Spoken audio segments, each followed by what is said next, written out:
அகரத்தின் அன்பு வணக்கங்கள்.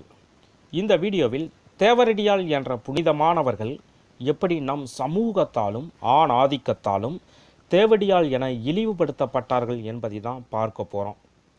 தேவதாசி என்ற சொல்லுக்கு இறைவனுக்கு பணி செய்யும் பெண் என்பதே அர்த்தமாகும்.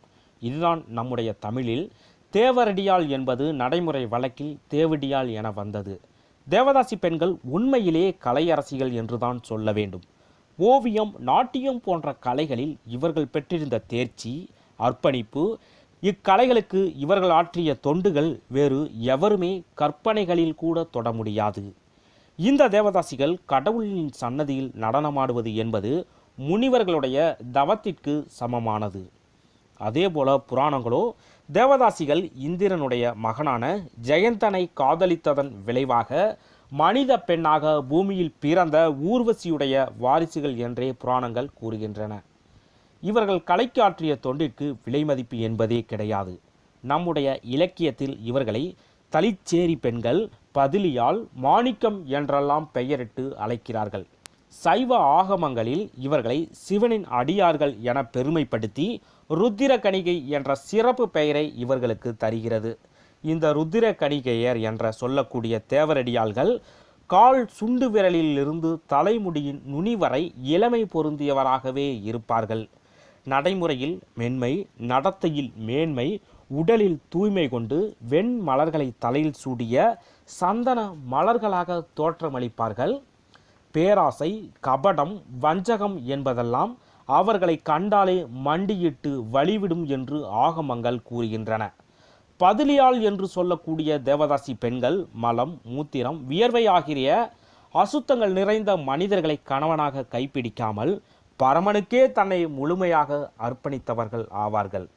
அதேபோல ருத்திரகணிகை என்று சொல்லக்கூடிய தேவதாசி பெண்கள் இறைவனுக்கு நாட்டிய தொண்டுகள் செய்தாலும் கூட ஒரு கணவருடன் வாழ்க்கை நடத்துவார்கள்.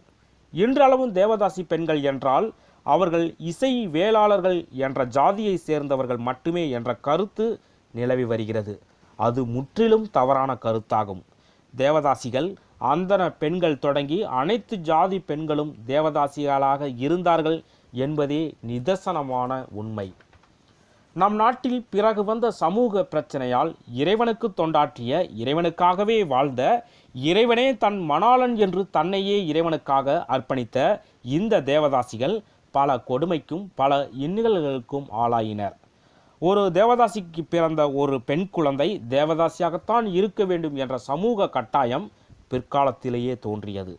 கடவுளின் தொண்டுக்கு தங்களை முழுமையாக அர்ப்பணித்து கொண்ட தேவதாசிகள் ஒரு சமூகமாகவே உருவெடுத்த பின்னரே சில கொடுமைகள் உருவாகின என்றே சொல்ல வேண்டும்.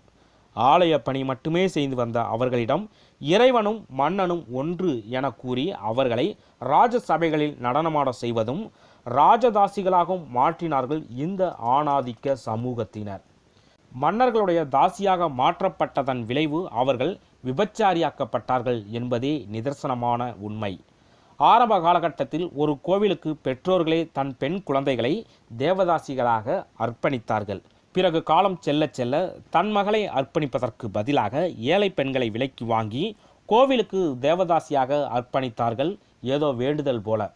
கோயில் கருவறை வரை சென்று பூஜை செய்யும் தகுதி படைத்த தேவதாசிகள் பணக்காரர்களின் படுக்கை அறை பதுமைகளாக போனது மதம் செய்த கொடுமையல்ல, மனிதன் செய்த கொடுமையே ஆகும். ஒரு தேவதாசி பெண் இறந்துவிட்டால் கோவிலின் மூலமூர்த்திக்கு அணிவிக்கப்படும் புனித ஆடையானது கொண்டு வரப்பட்டு இறந்து போன தேவதாசியின் உடலில் போர்த்தப்படும். பிறகு இறுதி யாத்திரைக்கு எடுத்துச் செல்லப்படும் போது அவளின் உடலை ராஜகோபுரத்தின் வாசலில் 1 நிமிட நேரம் நின்று செல்லும் மரபு இருந்தது என்றால் தேவதாசி பெண்களை எவ்வளவு புனிதமாகவும் எவ்வளவு கௌரவமாகவும் கடவுளுக்கு சமமாக நடத்தினார்கள் என்பது நமக்கு புரியும். தேவதாசி பெண்களை கண்ணால் பார்ப்பதே மகா பாக்கியமாகும். உயர்ந்த அந்தஸ்தில் இருந்த இந்த தேவதாசிகள் தரம் கெட்டவர்களாக, காசுக்கு விலை போகும் விபச்சாரிகளாக மாற்றப்பட்டதற்கு காரணம் நம் சமூகமே. இப்படி சிறப்பு வாய்ந்த தேவதாசி மரபானது 1947 இந்தியாவில் தடை செய்யப்பட்டது. மேலும் இது போன்ற தகவல்களை தெரிந்து கொள்ள கீழே உள்ள சப்ஸ்கிரைப் பட்டனை அழுத்தவும். நன்றி.